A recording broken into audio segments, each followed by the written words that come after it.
Hi, everybody. Welcome back to the Point. Hope you all are enjoying a great Canada Day so far. Happy July 1st. It is great to be a Canadian most of the time, but it's been a minute.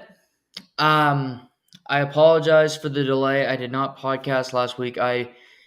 Um, Unfortunately, the To the Point mascot, Dirk, who you've heard many times bark, come on screen, do something on the podcast. Died a little over a week ago. It was sudden. She was only 3 years old. I kind of took last week just to process and to think about other things. And you, it's still not great. I miss her sitting in here in my apartment. She was a huge part of my life, obviously, but life goes on.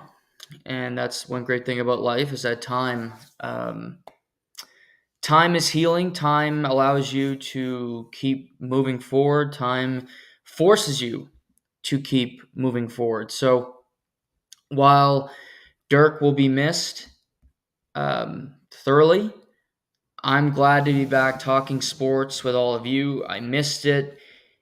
I didn't get to podcast about the Florida Panthers winning the Stanley Cup in an awesome Game 7 in Sunrise, Florida. Great moments for Paul Maurice, finally a Stanley Cup champion. Matthew Tkachuk, my favorite player in the league, becoming a Stanley Cup champion. A team that had been to back-to-back Stanley Cup finals that were close to being one of the biggest embarrassments in sports history, being up 3-0 in a Stanley Cup final. But they found a way to win 2-1. Sam Reinhart gets the Stanley Cup winning goal. And what was crazy is you have them winning on Monday, and the draft was Friday. Friday, Saturday at Sphere, Las Vegas. And what a beautiful venue. I thought the NHL did a fantastic job. It looked fantastic. It held importance to me because it's at this location. I think more and more leagues can do this. It makes all the sense in the world. But you go from them winning to the draft at the Sphere. You had the awards in there, which were also in Vegas. And now it's Monday, July 1st, and free agent frenzy is well underway. Players are being signed left and right as we gear up for the 2024-2025 NHL season. And there's a lot of different ways that I could start here.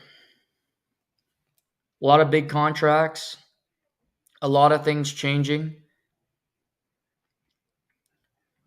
But I'm starting in Nashville. You know, Nashville used to be country music. If you want to get big into music, you move to Nashville, kind of like actors and actresses in LA. And you go to Nashville if you want to be a singer. They have liquor, it's expensive, bachelorette parties, and that was it. The hockey team was there. They didn't really have a big significance. They had players that meant something to the area. Kimmo Timonen, longtime member of the Nashville Predators. Shea Weber, who will be going into the Hall of Fame in November. Ryan Suter. You can go down the line. David Legwand, who was the first draft pick in Nashville Predators history. But Nashville has morphed into Smashville, and they are a legit hockey town. They are a legit team that try to win year in, year out. It doesn't hurt Smashville that they had David Poyle, who will also be going into the Hall of Fame in November, at the helm, and now Barry Trotz, a Stanley Cup champion in Washington, who are trying to build contenders. It was this day last year, exactly 1 year. I was kind of confused by the Nashville Predators' free agency. They brought in Ryan O'Reilly, who was sick of the constant media pressure from the Toronto Maple Leafs.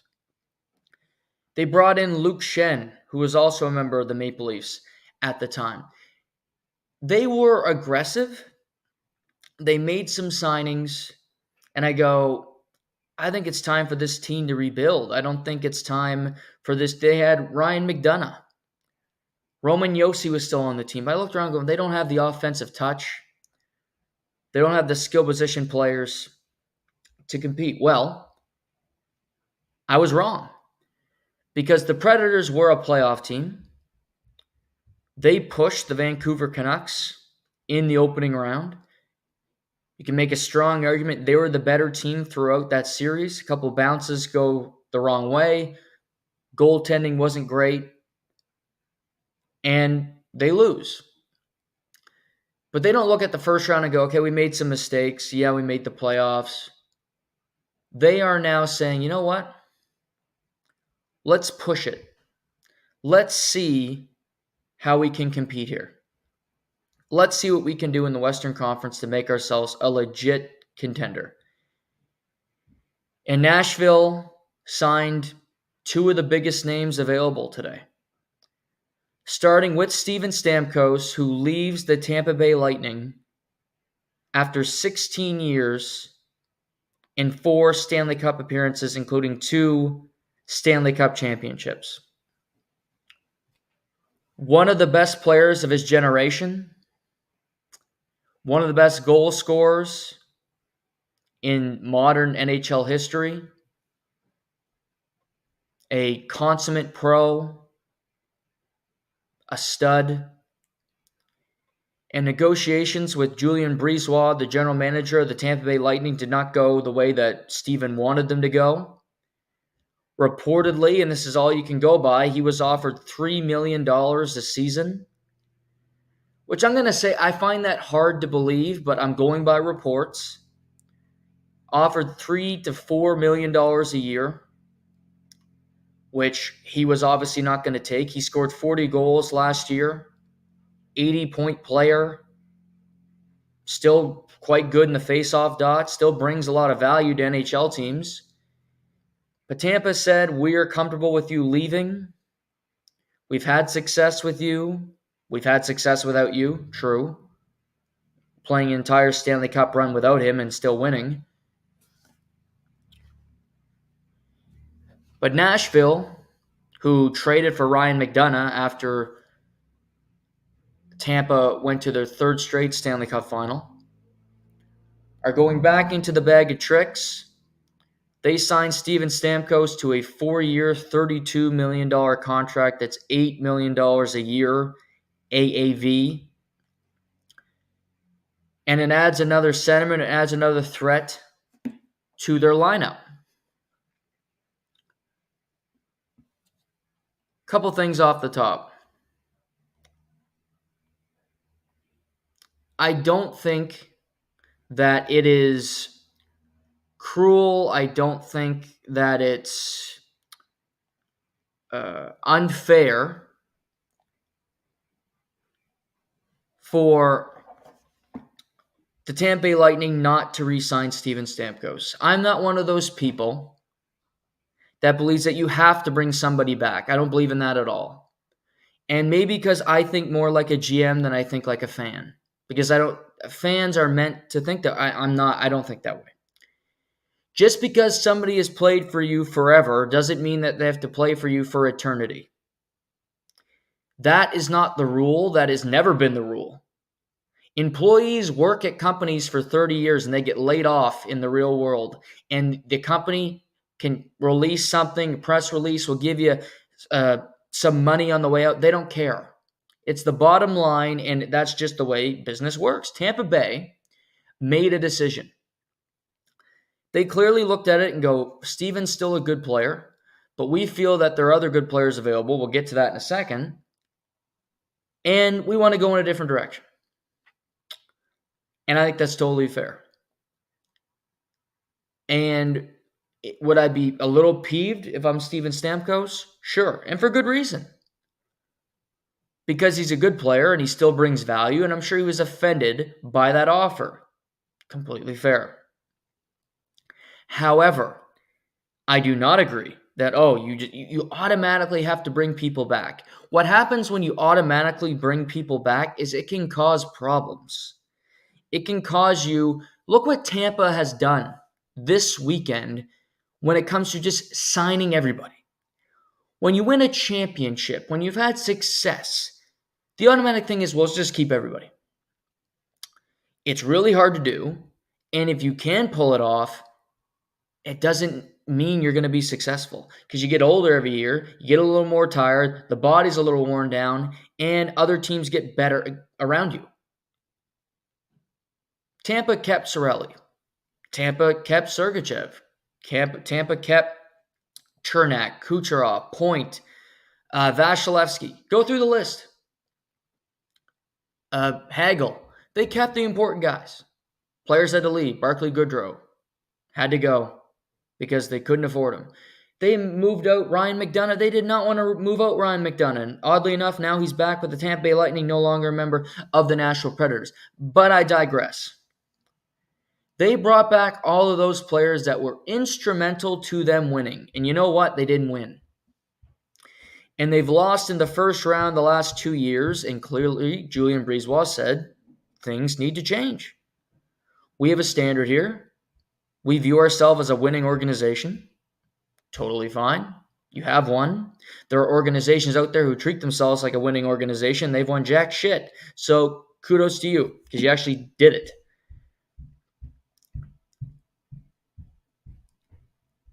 But he made that decision. It's a hard decision. It's probably an unpopular decision in Tampa today. But as a business person, as a GM, it's not about making the popular decisions. You are popular when you win, period. Period, end of story. I talk to more Leafs fans. I should be in therapy. I have to listen to their BS all the time and how sad they are and they're never going to win and what's going to happen. I don't care if they win. It's kind of funny when they don't win because I get to, have that over them. But I try to, help them out a little bit, I guess. If you might hate a player, if they win, you're good. Brad Treliving's approval rating would be through the roof if the Maple Leafs won anything. That's just the way pro sports works. Aaron Boone's the shittiest manager in baseball. Oh, wait, the Yankees are in first place. We love Aaron Boone. Remember him with the Marlins? What a good player. Smart manager. Doesn't hurt that Aaron Judge has 31 home runs, but that's just the way it works. So, Julien Brisebois said, I can sign Steven Stamkos, who's 34, who has had injury problems. Still a player, captain, 16 years. We love him. Family, always welcome. Retire his jersey, which will happen. Or we can go out and get Jake Gensel, who's 29, who's also a two-time Stanley Cup champion, by the way, and bring him here and pair him with Kucherov and Point and our cast of characters that we have. And I can't say that I disagree with the decision. I think Jake Gensel's a good player. I think he got paid too much. Do I think Jake Gensel's a $9 million player? I do not. I think he's better than a Sidney Crosby crony. He's not a Pascal Dupuis. He's not Chris Kunitz, who was, grimace on skates. This guy's got talent. He's got a good shot, competes hard. You saw him play with Aho at the Hurricanes. He can morph. He can play with different line mates. He will be playing with elite talent at the MLA Arena in Tampa Bay. So I wouldn't have paid him $9 million. Now, him getting $9 million tells me he would have got more than $9 million in other markets. If there's a state with state income tax, if he signed in New York, he'd be making 10.5 probably 11, and I don't think he's worth that. I don't think he's worth 9 in a no income state tax location. Just me, good player, too much money. I also think Steven Stamkos making $8 million is too much money.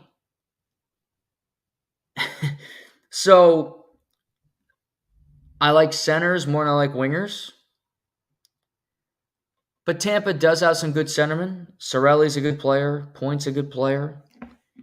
So looking at the shift, Nashville gets another center. Steven Stamkos becomes their number 1 center. Ryan O'Reilly drops to number 2. You have a guy like Tommy Novak, will be your third line center. He's a good player. I like him. But you look, Forsberg, Nyquist, who had a good season, Luke Evangelista, who still has more to give, Cody Glass. That's a good group of players. But Barry Trotz was not done. He went out and got Jonathan Marchessault, Conn Smythe Trophy winner, Stanley Cup champion with the Vegas Golden Knights. Signed him to a 5-year, $5.5 million deal. Well, makes your team better because now you can put him on the right wing, drop Nyquist down a line, drop Evangelista down a line. Marchessault at 5.5, I'm fine with. I like Jonathan Marchessault a lot. He's a gamer. He'll be 34 in December. So he's an older player, just like Steven. Played 638 NHL games. Had 42 goals last year in Vegas. And it was a weird year in Vegas because they had a lot of injuries and they went through a lot of stuff. He played all 82 games. Played every playoff game in that first round, 7-game series with the Dallas Stars. As I mentioned, he was the Conn Smythe Trophy winner the year before with 25 points in 22 games with 13 goals. He was, to me, there were some good wingers available. He might have been the best one for me personally, just with his pedigree, what he brings to the table, his approach to the game, his toughness. But adding Stamkos, adding Marchessault, I think you looked at Nashville with teams with money and Seattle. 2 teams that view themselves as better than they are and that needed an offensive boost, needed goal scoring.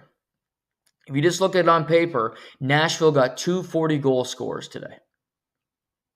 Stammer had 40 last year. Marchessault had 42. They had 1 40-goal scorer on the team. That was Philip Forsberg. So now technically you have 3. That's a big boost.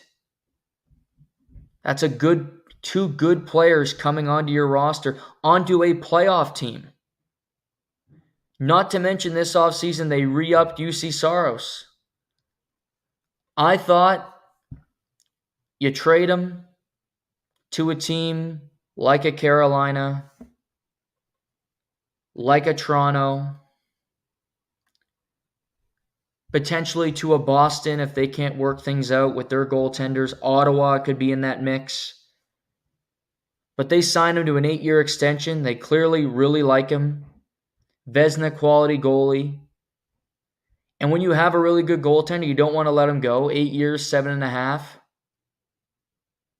He's a good goalie. He's an established number one. That's not a debate. And a lot of teams don't have an established number one. They're putting together a tandem, hoping that the tandem will work. Teams have 3 goaltender systems that they hope will work. So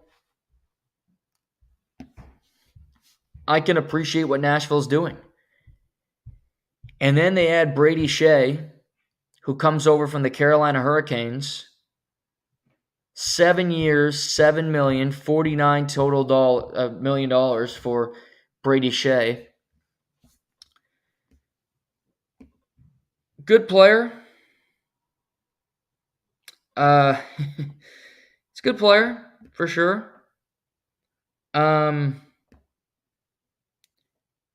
It's a bit. It's a lot of money for a guy that is a second pairing defenseman. He's a good player. Don't get me wrong. He has offensive upside. And you look, they needed another defenseman that could provide offense. Yossi is a proven talent. Fabro, he's just been okay. I thought his career would have been better at this point. He's got a 1-year deal at Nashville. Spencer Stastny's a kid they're hoping can take a jump next year. Luke Schen's under contract. They have Jeremy Lauzon, who led the NHL in hits last year, perfect bottom pairing. And you bring in Brady Shea. That's not horrible. It's not horrible. Brady Shea he's got a good shot, good on the power play, puck moving defenseman. Only 30, so still pretty young for his career. Left shot defenseman. 47 points last year in 80 games, 38 the year before, 39. So he's going up, getting better, play with a good Carolina team. 9 points in 11 playoff games for the Hurricanes. I don't hate it. $7 million seems like a lot for me. But they clearly want to spend money. They want to be aggressive. They want to be a contender. And I don't hate.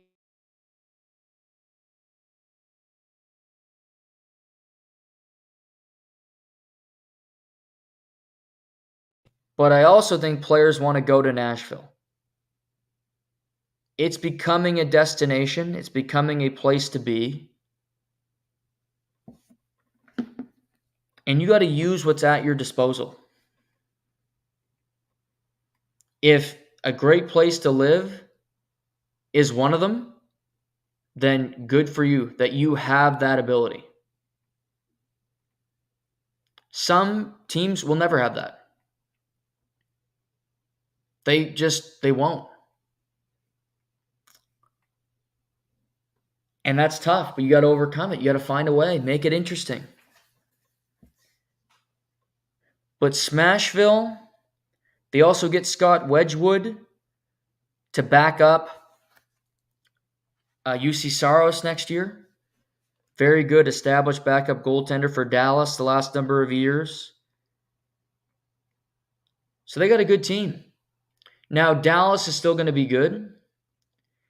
And Colorado will be good. It's a tough Central Division. You got to battle your way through it. But you still have Chicago, who's not going to be a great team. We'll talk about them.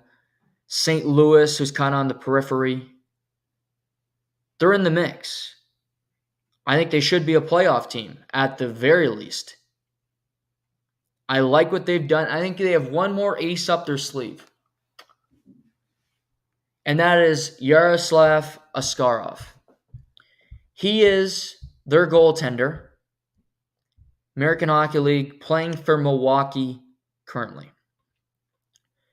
You might remember at the World Juniors, wasn't great, neither of them, but he's been a pretty solid goaltender in the American League, gotten better year over year. That is a trade chip. And I think it's an intriguing trade chip. Normally you go, I don't want to trade him because I don't want draft picks. I completely agree with that. If I'm Nashville and you're already bought into this, I don't give a shit about 2025 draft picks. If I get one in a trade, sure. But I want a player. Let's make a hockey trade. Askarov is coveted. Teams would take a chance. I look at a team like Chicago. Why wouldn't they take a chance on a goaltender when they have nobody? They signed today. They signed Laurent Brossoit, who's a very good number 2, and they don't have the next in line. They made a lot of good pieces. I want to talk about their draft in just a minute. But Chicago, why wouldn't you take a chance on a goalie that could be your future? That could be really good for you. I would. Ottawa would have been in that mix for me, but they've traded for Allmark, and I don't think it makes a whole lot of sense right now for them to do it. So they're off the list. Carolina. Freddie Anderson is gone. He's not coming back. A lot of goalies are off the board. Allmark's playing in the nation's capital next year. Logan Thompson is playing for the Washington Capitals next year. Nashville has re-upped UC Saros. So, are you going to go sign Ilya Samsonov off the scrap heap? Who's playing in net for you? Who's your guy? How about Askarov? How about giving a kid a chance on a really good team?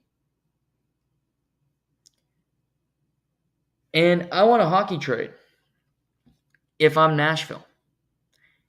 Because it does me no good to trade for draft picks, if I just said. It doesn't really help me.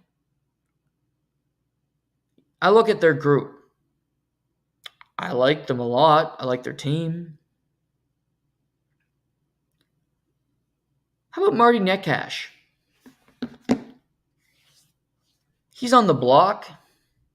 He wants out of Carolina. He said it. His father said it. They tried to trade him at the draft. Nothing materialized. Well, a lot of teams are spending money. Nashville too. But we kind of like Marty Neckash. He's 25. Prime of his career. Can score goals. He doesn't want to come back. Maybe we could add him. 25 goals last year, 53 points. Not really given the opportunities under Rob Brendamore. We'd like to have him. And, I'm sure it'll be a debate because you have guys like Jackson Blake, who I think Carolina thinks, Bradley Nadeau, who could push for a roster spot next year. They've lost a lot of players, let's be honest. Stefan Nason left for New Jersey for the second time. Jesper Fast is gone. Tony DeAngelo likely departing. Teuvo Teravainen is now a member of the Chicago Blackhawks. They kept Jalen Chatfield. Kotkaniemi, TBD. Freddie Anderson, see ya. Brady Shea, see ya. Brett Pesce, see ya. Jake Gensel, see ya. They've lost a lot of talent over the last 3 hours. Now losing Marty Neckash might not be that great. But you don't have a goalie. And if you don't have a goalie, you're kind of screwed. Right now, their starting goalie for next year would be Freddie Anderson. But Freddie Anderson, you're really doing that again? I'm not doing that. Korchkov? I don't know. Not really that appealing to me. My point being, if I'm the Nashville Predators, I'm trading a scar off, but I'm doing it for a roster player. I'm making a trade with a team who misses out on goaltenders in the next day or two and who panic. Or a team that just really likes him and views him as a guy that will be great a couple years from now. Chicago, San Jose, potentially. Columbus, maybe, who has some young players. What about Kent Johnson? Kent Johnson, some other things to Nashville for a Skarov. I wouldn't hate that trade.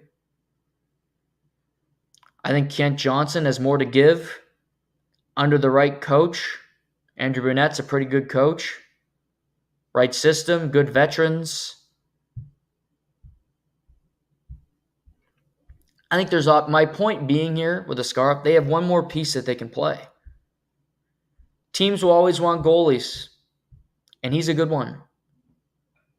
So if you can get something for him, another roster player to help your team going into next season where you clearly believe that you are a Stanley Cup contender, you do that. But credit to Nashville for being ultra aggressive today. And while they gave too much money, I applaud them for doing it. And I think what we're seeing here is a lot of teams are saying, yeah, we'll give these guys long-term deals, and if the last couple are LTIR, and what I mean by that is teams are going to sign players to longer-term deals. And they're probably saying, okay, if he gives us 4 good years, great. And if those last 2 or 3 he can't play, we'll put him on LTIR. Yes, we'll have to pay him. But if you're in market, Nashville gets good fans, more and more people going through the area, then you're set. You're okay. You're making money. You're not in a huge risk financially. Toronto's did it with Robert Island, with Joffrey Lupul and Stefan Robida and Jared Cowan. Teams do it. Brad Richards with the Rangers. So there are options for sure. Let's pivot to the Leafs because people like to hear about the Leafs. Toronto was busy today. Started off with Joseph Woll signing an extension. 3 years, $10.66 million, $3.66 million per season. I like the gamble. However, Joseph Woll is like a woke liberal. You know, he's very fragile. You can't really do much to him, or he'll start to shake and break, and before you know it, he's combusting all over the place. So the Maple Leafs need to figure out what is what with Joe Woll when it comes to training, him being prepared, playing 4 games in a row without blowing out a disc in his back. But I don't disagree that Joe Woll's a talented goaltender, that Joe Woll could be if you look at this and he plays well, this is a steal of a contract. $3.66 million for a goaltender. It's fantastic. I view this contract as it's either going to be fantastic or horrible. I don't see an in-between. It could be a cataclysmic failure if he just physically can't hold up. He's got all the tools. But there's been a lot of players with all the dudes. That does not mean it's gonna work out for them. Just doesn't. It could, but it doesn't mean it will. But I like the gamble. They clearly internally have a lot of faith in him. Curtis Sanford, the goalie coach, will work with him, try to get him prepared to play bigger minutes, more opportunities. But I like Joe Wall. I like the Maple Leafs doing this. It makes sense. Kudos. They also re-upped Max Domi yesterday. 4 years, $15 million, $3.75 million per season. In a perfect world, Max Domi is a third-line center and he doesn't play wing. I think that's when Max is at his best. I don't really like him when he's on the wing. I think you lose a lot of what he does. He's a very good skater. He's very much a frontline player. He likes to go towards the puck. He likes to be around the puck. When you're asking Max Domi to play wing, it's kind of standing around. He's not great defensively because I think he can lose his man a lot when he's playing the wing. Center, it's harder to do because you have to be everywhere. You're around the puck, and I think that he's more of a rover. He's like a free safety where you can circle the field and you get momentum. To me, it was either Max Domi or Tyler Bertuzzi. One of them was staying, not both. That's what I told my father yesterday. I thought it would be Tyler Bertuzzi that stayed. And I'm a little surprised that it's not. He goes to Chicago. I like Tyler Bertuzzi more as a player. Max Domi came cheaper. Max Domi does have roots in Toronto, obviously with Ty playing there for a long time.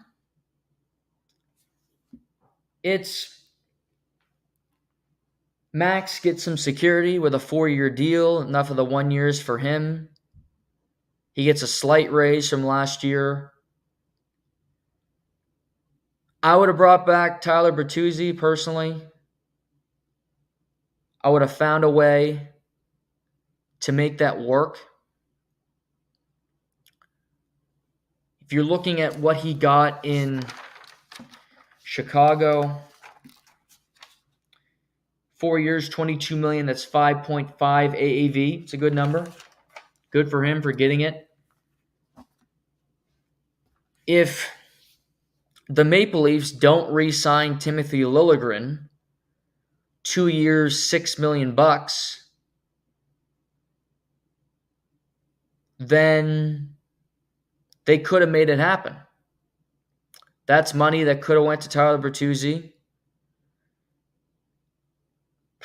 But they go that way. I don't hate the Max signing, but again, he played there, and I'm going to get to that larger point.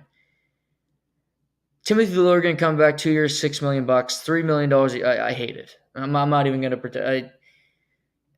To me, any player that is making really over $1.5 million that becomes unplayable when you get to the playoffs I don't understand it. Timothy Liljegren goes to the press box when the playoffs comes around because he's too small, he's too scared, and he doesn't bring anything to the table. Just simple as that. He's not an offensive defenseman. He's not a defensive defenseman. He moves the puck adequately, I suppose. But I don't think he's a great player. He's been there a long time. They traded Rasmus Sandin, and I got that. However, Rasmus Sandin's a better player than Timothy Liljegren. I think it was time to cut bait. I wouldn't have given him anything. Let him go to free agency. It's just, again, it's bringing back the same player to the same team and hoping for a different result. I don't buy into that. But Liljegren's back. Way to go, Leafs Nation. Their big addition today was Chris Tanev, 6 years, $4.5 million per season. I like Chris Tanev, heart and soul guy. Thought he played very well until about the Edmonton series for Dallas in the Stanley Cup playoffs. Will block any shot. I just saw him interviewed on TSC. Got a great chin. I'm jealous of that chin. Wish I had it working on it. But great chin. Not a whole lot of teeth, so he's probably envious of my teeth. But I think it's like 3 years too late. Why didn't this happen in 2021 when you could have had him? But he went to Calgary, leaving Vancouver. That's kind of my thought here. I'm not poo-pooing on every Leafs sign. I like Chris Tanev. I think for 6 years, I expected the number to be lower than 4.5, personally. For a 6-year deal for a guy making $4.5 million, he's 34 years old. He's a guy that's injured constantly. Been through a lot, surgeries, heart and soul, blocking shots. He plays the game the hard way, and I have so much appreciation for it. But I feel like this is just too little too late a little bit. You can only sign who's available. That's true. However, I think Pesci's a better player at this point of his career than Tanev is. And he's younger, which you have to factor in. I go through some of the names that were given deals today. Zadorov. They're different players, certainly. But I think Zadorov would have brought an offensive touch to the Maple Leafs blue line that they really don't have right now. He is expensive. He's making more. He's making $5 million, I believe. He signed for $5 million today. He's key to Zadorov. Tana's making $4.5. Zadorov's $30.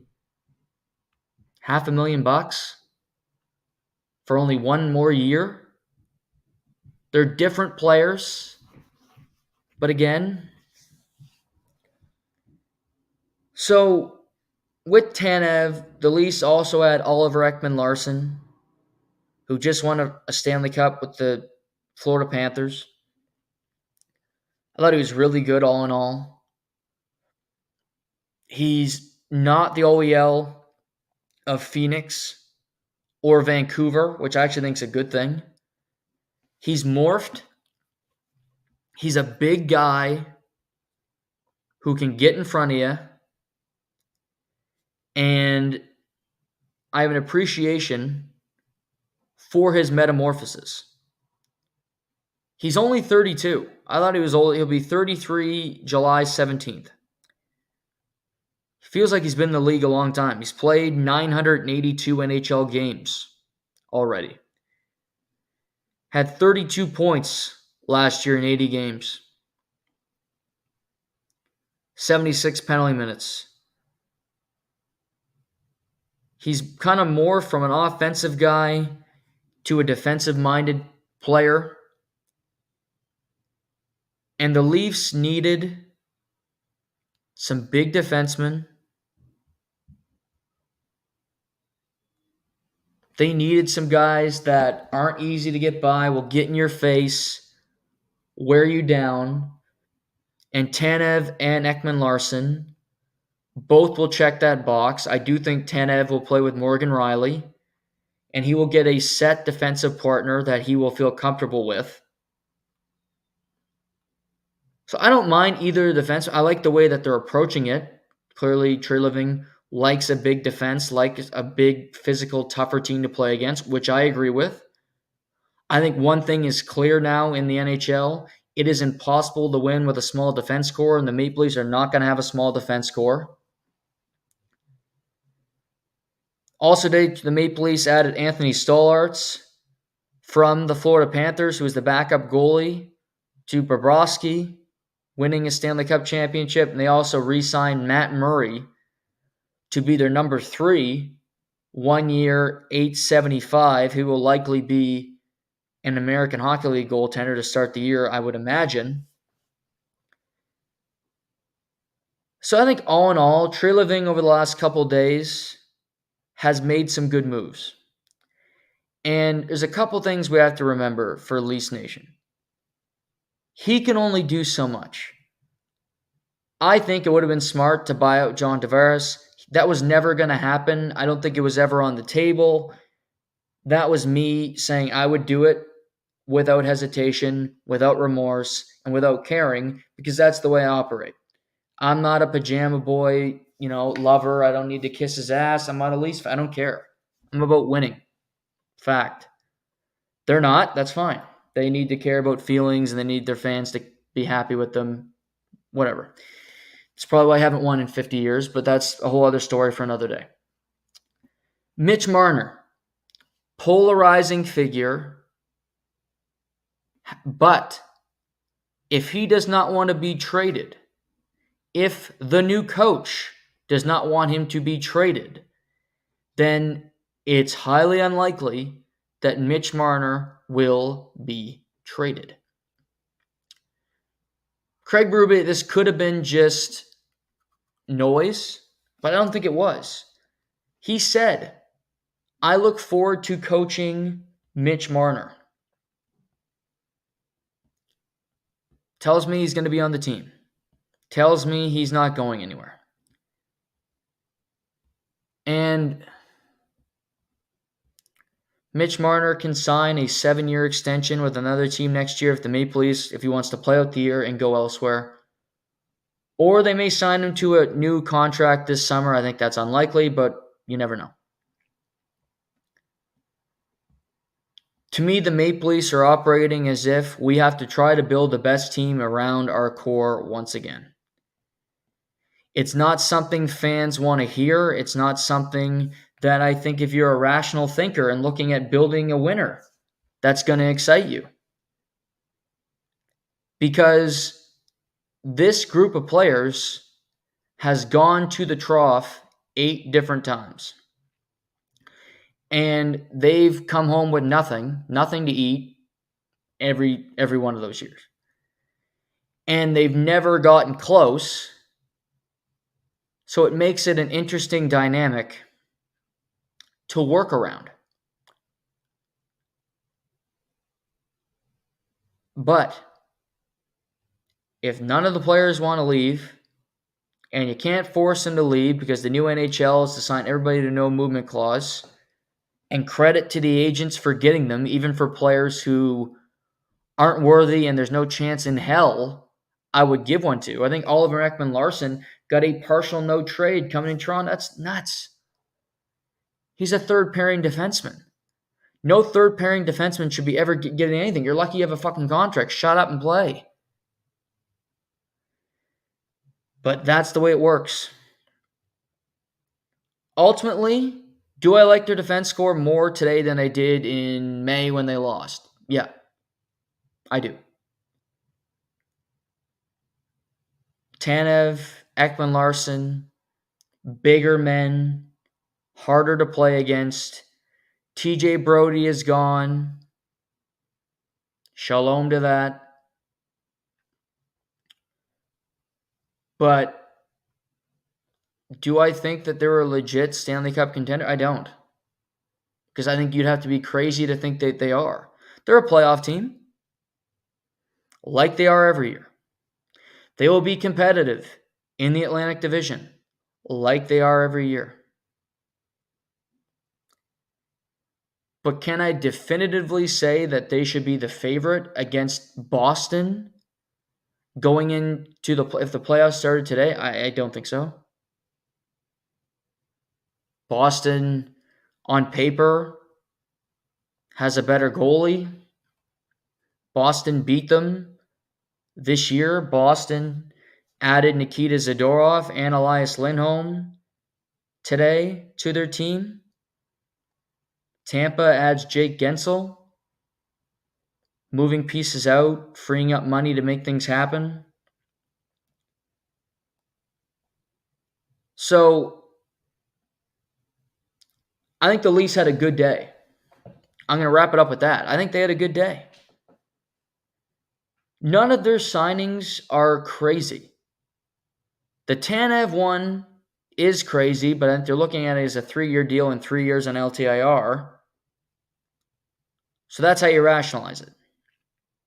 But I will say 4.5 over the next 3 years with him playing is a lot for a 6-year deal. That might be me being picky, but that's what I'm here to do. Ekman Larson, 4 years. Okay, that's fine. Stolarz, good backup goaltender. Huge mountain of a man. 6'7", I believe. 6'6", 6'7". Hard to score goals against. His career high in starts in a season's 28. So he's a backup. Joseph Woll's never made 30 starts in a season either. So that's tricky going in. Will we see Matt Murray in the crease next year? Likely. So get prepared for that now, Leafs Nation. But I do think they improved their team, but it's incumbent on 34, 88, 44, and in all likelihood, 16 to prove that they can play together and win. If you're buying into that, credit to you. You are an optimistic fan and you're going in hopeful. As somebody that can only look at history and be objective about it, I don't think this team is going to win a Stanley Cup next year, and that will be the goal to start the season. So I don't think it was that successful of a day because it's the same team with other players around it. And that's the bottom line. That's just what it is. Ekman Larson, is he better than TJ Brody? Yeah, he is. Better fit, better player, more suited for the playoffs, just won, love it. Is Anthony Stolarz better than Ilya Samsonov? I don't know if you can say that definitively. He's a backup goalie. He appeared in one playoff game, and that was in the 8-1 loss in the Stanley Cup Final. Chris Tanev, is he better than Joel Edmondson, who got a pile of money in LA? Yes, he is. Yes, he is. He's in a better fit as a defense pairing with Morgan Rielly. But why is it Morgan Rielly automatically comes back? It's a similar roster, just with different players around it. Now, Toronto did better with what they could do than other teams. We talked about Carolina a little bit. Carolina's had a bad day. Carolina extended Jacob Slavin. Love that. Jacob Slavin is the heart and soul of that team. Jacob Slavin is going to be on the United States Olympian team. Jacob Slavin does so much for teams that goes under. He's only 30 years old. He'll be 31 in May of next year. When Jordan Staal retires, he very well could be the captain. They sign him to an 8-year contract. And I like that. They re-signed Jordan Martinook, who's been in Carolina a minute. Good third, fourth line center. Another alternate captain, leader of that team. Penalty kill, physical. I like him. They added William Carrier today. 6 years times $2 million AAV. He's kind of the same player to Martinook. Probably a fourth liner. He's fine. Jacob Slavin also gets in at $6.461 million. That's a bargain. But we talked about who they lost. Gensel goes to Tampa Bay from Carolina. That's a kick in the proverbial pills. They lose. Let's go through it again because it's staggering. Let's look, Carolina. roster. They lost Brett Pesce to their rival, the New Jersey Devils. They lose Brady Shea to Nashville. They lose Teuvo Teravainen to Chicago. Jesper Fast, still a free agent, but not coming back. Stefan Nason moves to New Jersey. Max Comtois leaves in free agency. That's a lot of players. And they bring back Rob Brendamore, which is awesome. And I go, well, you're missing a lot. They don't have a number 2 center. They need one. Jack Drury's listed as number 2 center currently. That's not going to happen. He's not a number 2 center. That's just not where he is at this point of his career. Aho is great. Jarvis is great. Svechnikov, Bradley Nadeau, we'll see. I think he'll make the team. Net Cash if he stays. Jordan Stahl still there. Kokniemi, Kuznetsov. Back end, Burns, Slavin, Orlov, Chatfield, who I think is a stud. They could use another defenseman back there. I think they need another top 4 D-man, which is unlikely to happen this late in free agency unless there's a trade. And you need a number 2 center. And they don't like to spend money. So my initial thought was, well, Nazem Kadri makes sense. If the Flames want to shed salary and Kadri wants to play for a contender, he could go to Carolina, but he's got a full no move. So if he doesn't want to leave Calgary, doesn't want to go to Carolina, that's off the table. Again, there's only so many teams that are going to want to do something. Ottawa. I don't think Ottawa's done. I think we could see a trade from Ottawa. Ottawa today, they did some picking around the edges. David Perron comes over for 2 years, $8 million. They signed Noah Gregor 1 year, $850. They traded Jacob Chikrin to the Washington Capitals. And Washington's been aggressive. We'll talk about them. But I look at Ottawa, and I'm kind of like the Leafs. I'm like, well, okay, you got the same team. You look around and go,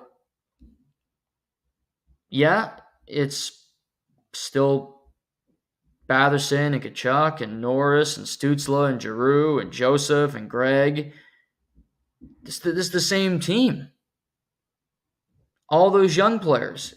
Perron's a nasty SOB, and he brings a leadership to the team, which I like. Noah Gregor's a speedy guy who will try to make the team. Could be an AHLer.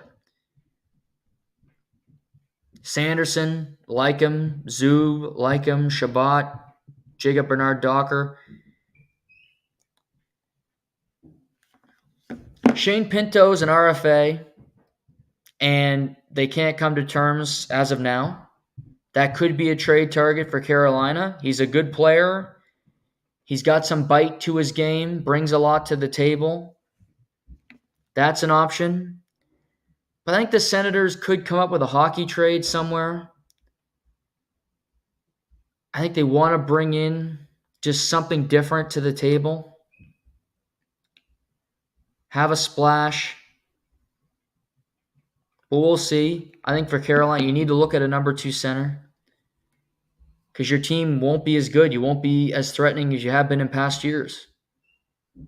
But their window could be coming to a close as well because they've had a lot of good kicks at it. They just haven't been able to get over that proverbial hump.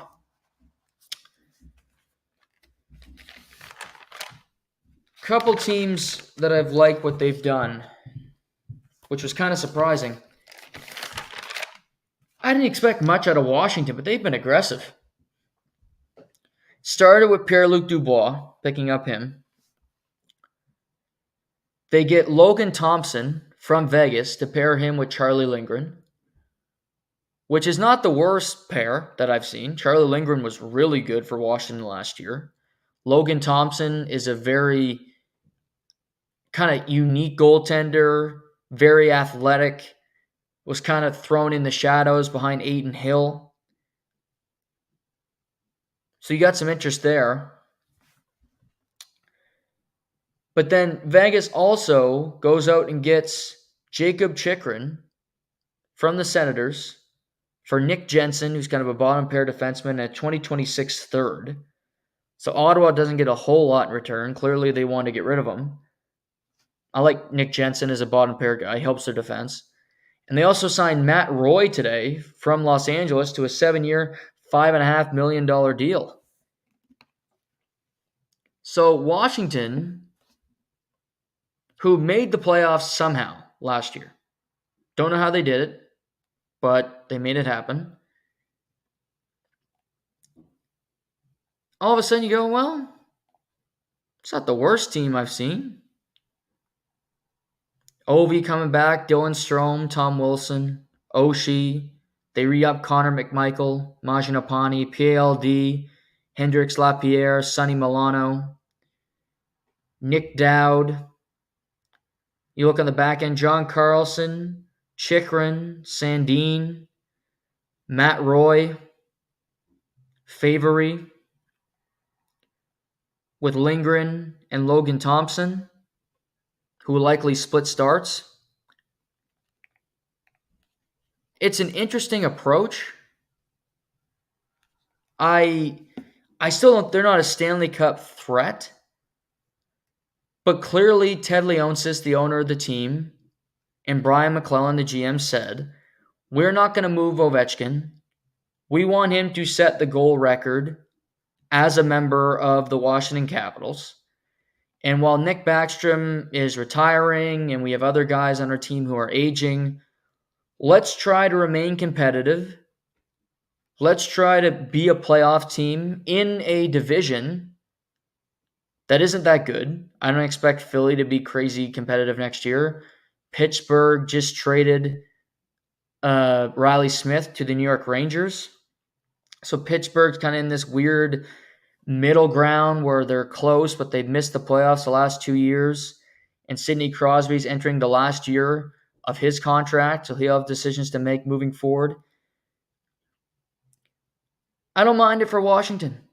They're not giving up a ton for these players. Matt Roy is a guy that a lot of teams wanted.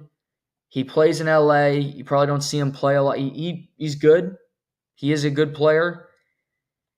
And if you can make things happen without giving up a whole lot, taking chances on players, remaining competitive while not completely torching your franchise for years to come, then go do it.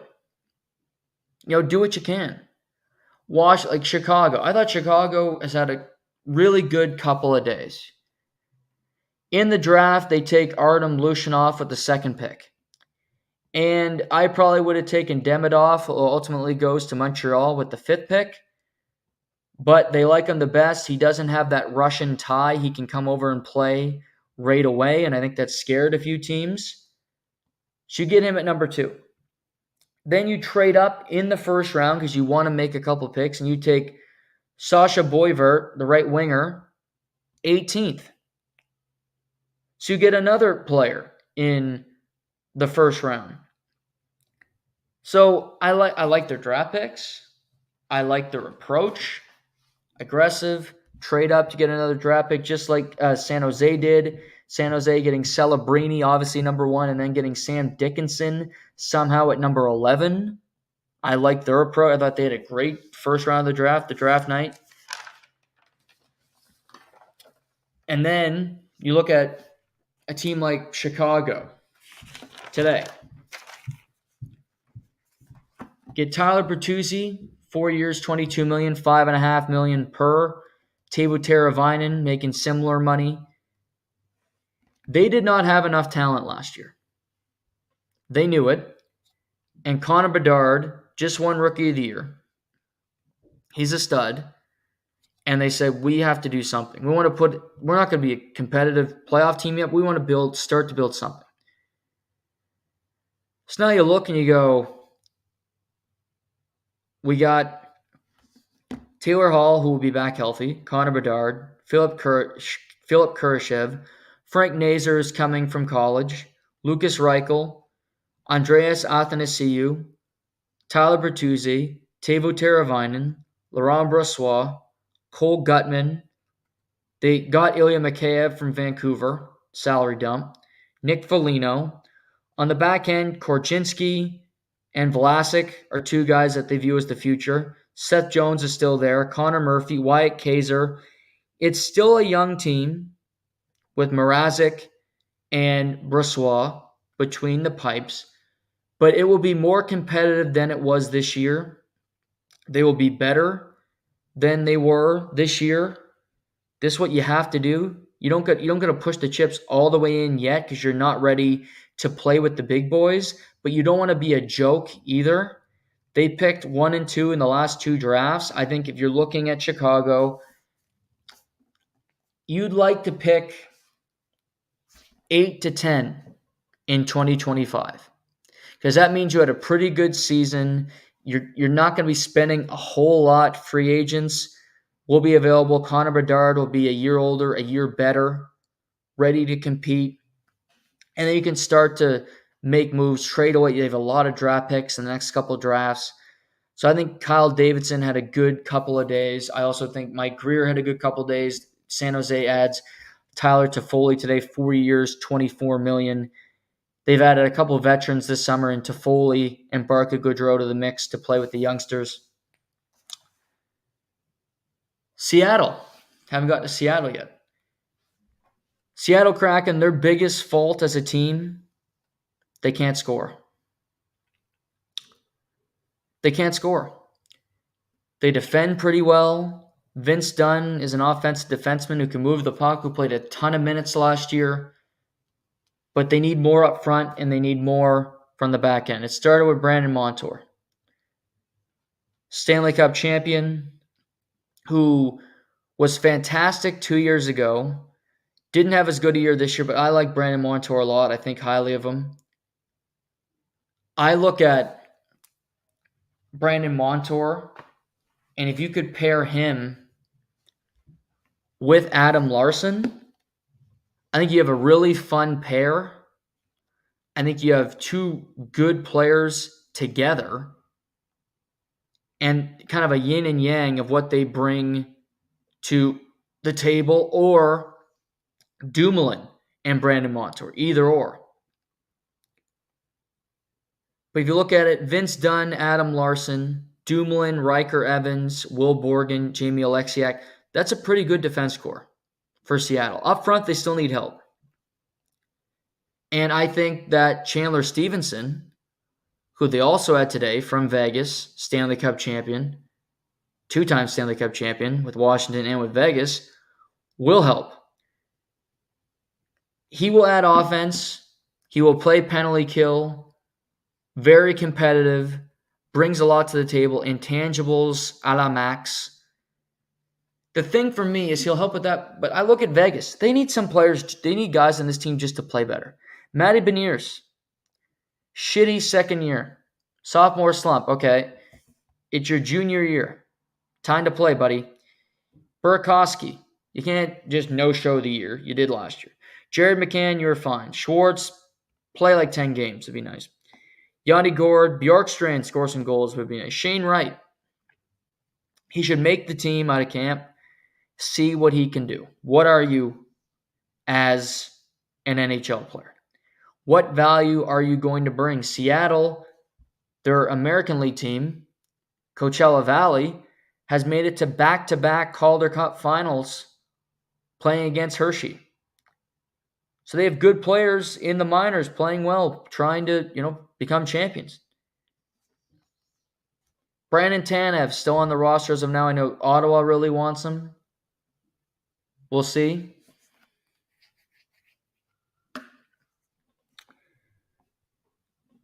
But Seattle giving out big money to these two players, it's the price of doing business. They have the salary cap space to do it. That's part of it. They need scoring. These two players will help. I don't hate it.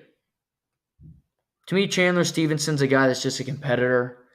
and he fits in with Yanni Gord, and he fits in with Larson and Alexiak, who have been on championship teams and have that physical drive and are willing to beat the crap out of you to make it happen. So credit to the Kraken for getting two of the better players available today. Nashville and Seattle getting the big fish in free agency. Boston gets Elias Lindholm. I've been talking about this one for, God, you must be sick. I've been talking about this for a year. Thought it made all the sense in the world. He ultimately was traded from Calgary to Vancouver. Never really worked. Never seemed like a perfect fit. He didn't play all that well. The team didn't think he played all that well. I think Elias Lindholm's a really good player. And I think clearly Boston is thinking to themselves, it just didn't work in Vancouver. For whatever reason, it just didn't fit, and we can't really do anything about it. But because today, he was given a 7-year, $7.7 million AAV with the Boston Bruins. A big contract. He is a good centerman. He can play at both ends. But it's a bit worrisome, I would say. Watching him play last year, that didn't look like a guy that was a top-end player that's worth $7.7 million. In Calgary, playing with some really elite talent, he was. He absolutely was. And looking at Boston's depth chart, I think he's better than Charlie Coyle, top to bottom. I think he has more intricacies to his game. I think he brings more into the table. He'll be 30 on December 2nd.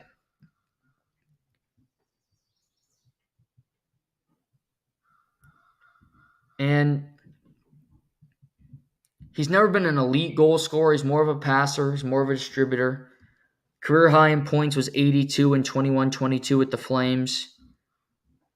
He had 78 in 18-19 with 27 goals.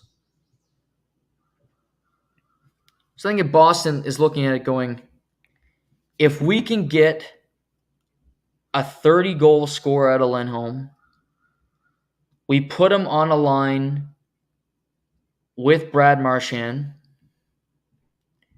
And if we add Lindholm, we put him with Marchand, maybe Coyle will play with Pasternak. We have two centermen. We don't have to play the two guys together. We can kind of diversify our portfolio a little bit and add more offense to our lineup. Because they traded Allmark, Boston, and they got nothing for him. Just seemed like a dump. Like, oh, we got to get rid of this guy. Take him. They lose Jake DeBrusk today to Vancouver. Choose a player there. We see Marchand, Zaka, Pasternak, Coyle, Frederick, Geeky, add Lindholm to that mix. Matthew Poitras, who will be back next year following shoulder surgery. Justin Brazeau, who I like. John Beecher, who I think's a good player. McAvoy, Lowry in the back end. Hampus, Lindholm, Brandon Carl, Andrew Peeke, Parker Witherspoon. I still like their team. Swayman, and they bring in Korpisalo from Ottawa in the trade. Boston's still a competitive team. I still think with adding Lindholm, you're a team that's missing top-end talent. But, you beat a team without top-end talent last year in Toronto. You ran into Florida, and they were a little heavier, a little tougher than you. Lindholm can play two ways. Zadorov, they had him 6 years, $30 million on the back end. You're getting a defenseman who can play night in, night out in the playoffs. Matt Grzelcyk leaves for Pittsburgh in free agency. He really became unplayable in the postseason. Lowry was in and out, but I think he's a guy of the future. I think they like him. Perfect world, I think you look at it and go, McAvoy's playing every night. Lowry's playing every night. Lindholm's playing every night. Carlo, Peak, Wotherspoon, one of them's playing, and you have Zadorov. I think you're comfortable with those 7 defensemen, and you rotate them. Rotate the bottom 2, but you have your 5 set. That's a big, tough, physical defense that's tough to get through. You got to hope like Beecher has more. I think Beecher's a good skater. He's got a decent shot. He can bring more to the table. Poitras, you worry you played him too early. You hope his confidence isn't shot and he'd come back and be a better player. Even if he starts the year in the American League, that's fine.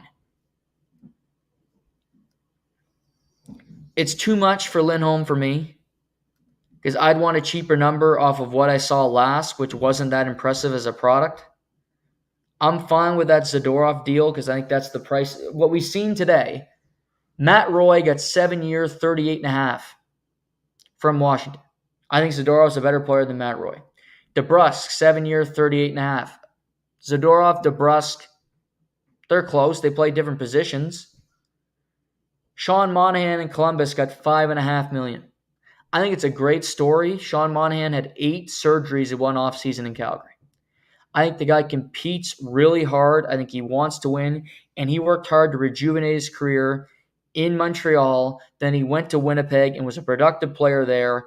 I know they wanted to bring him back, reading reports today, but he takes the money and goes to Columbus. For him to get $5.5 million, I'm happy for him.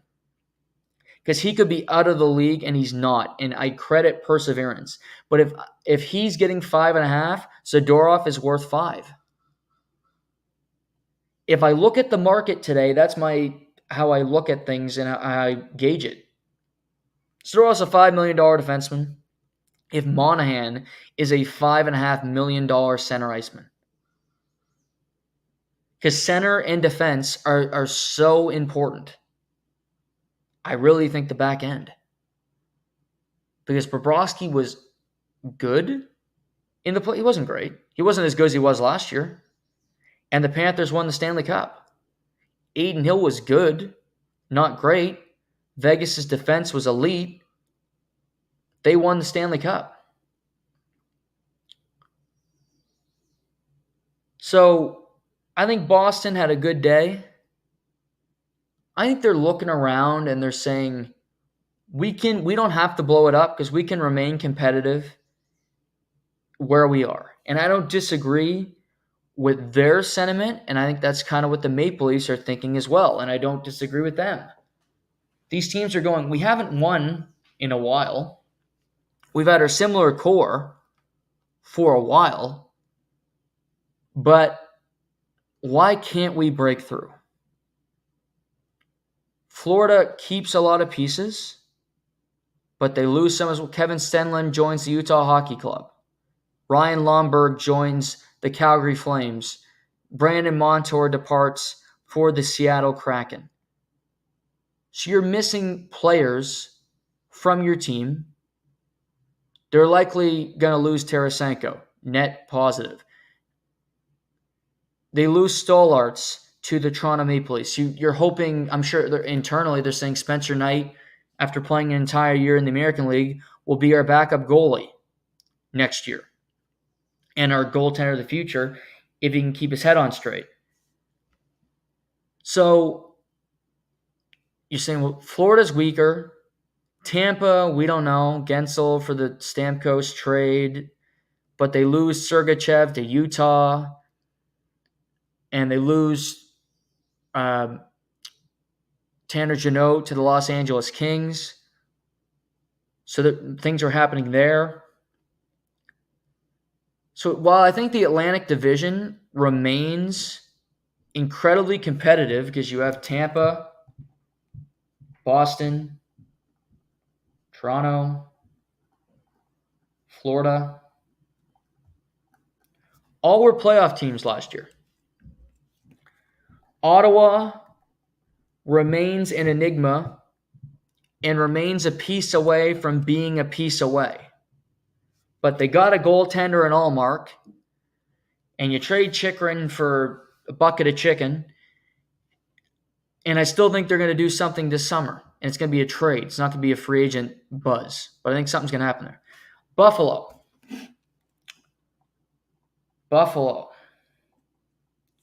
Well,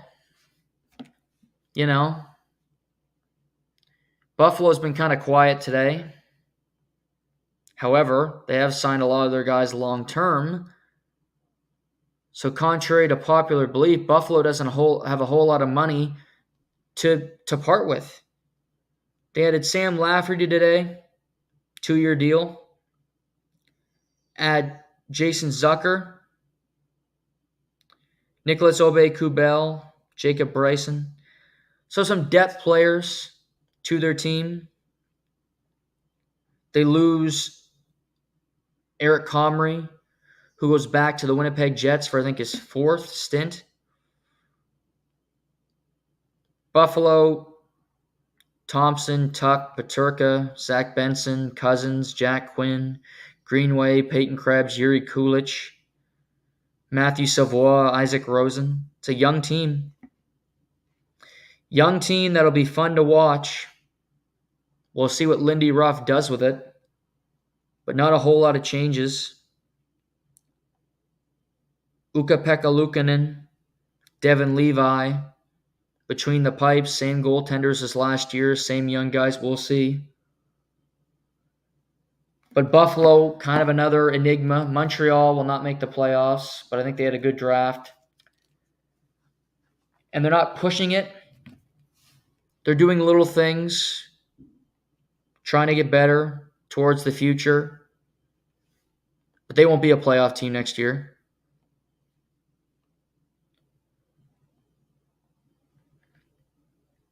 So, going through the Atlantic, it will be competitive. No doubt about it.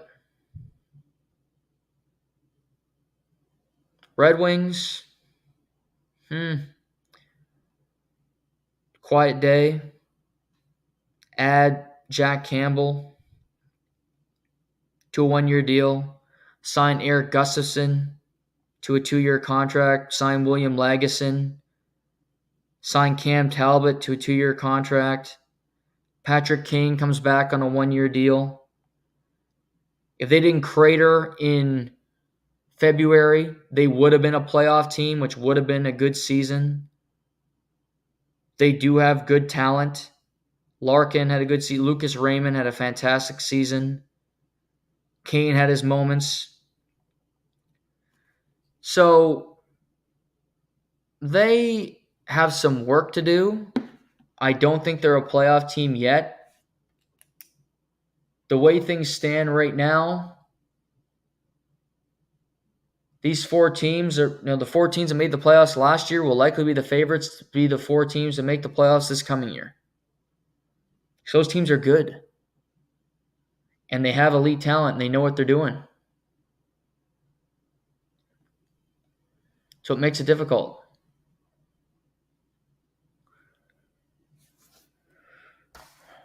Other stuff that I missed.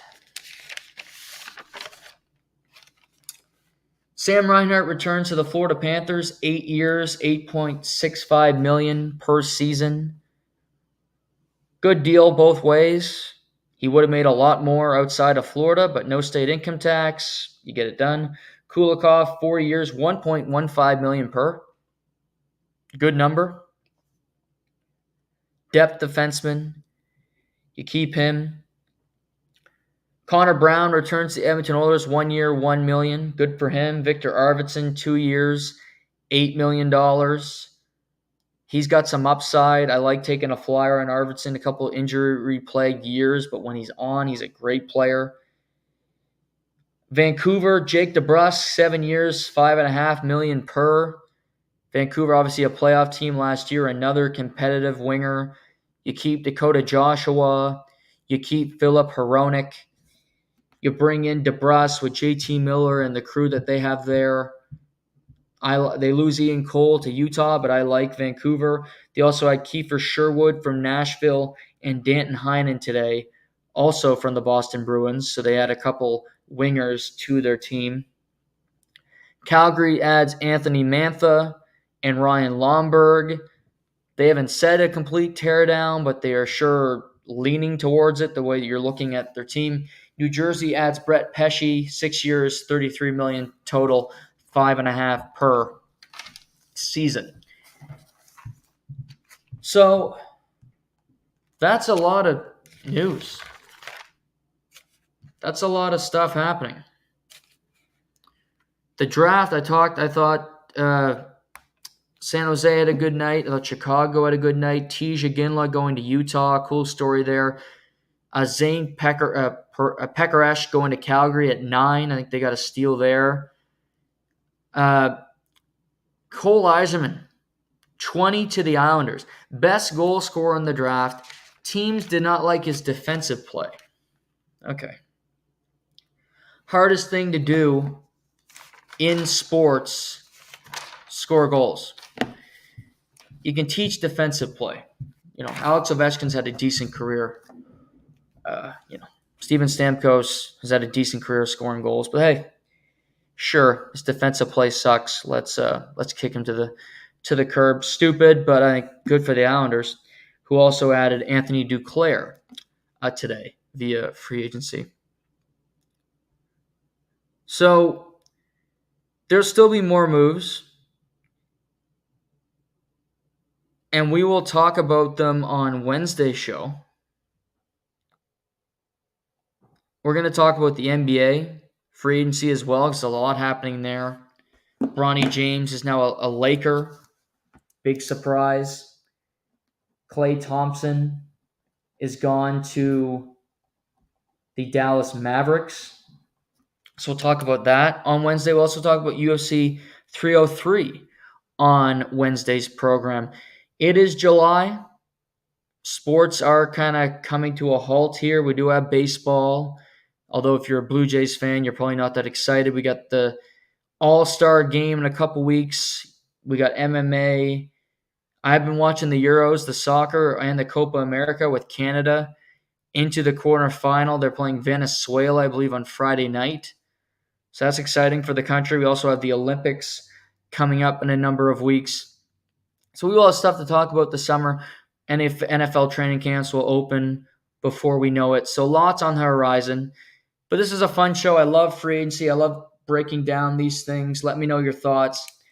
As I said, on Wednesday's program, we'll react to more news that happens throughout the NHL. We will talk about NBA free agency, full UFC 303 recap, and we'll talk about baseball basically 3 months into the season and where things stand and what needs to happen, who should be on the trade block for respective teams, things of that nature as the trade deadline approaches in MLB. Thank you for tuning in today. Happy Canada Day. Great to be back with all of you. Until next time, I'm Noah Warren, and this is To The Point.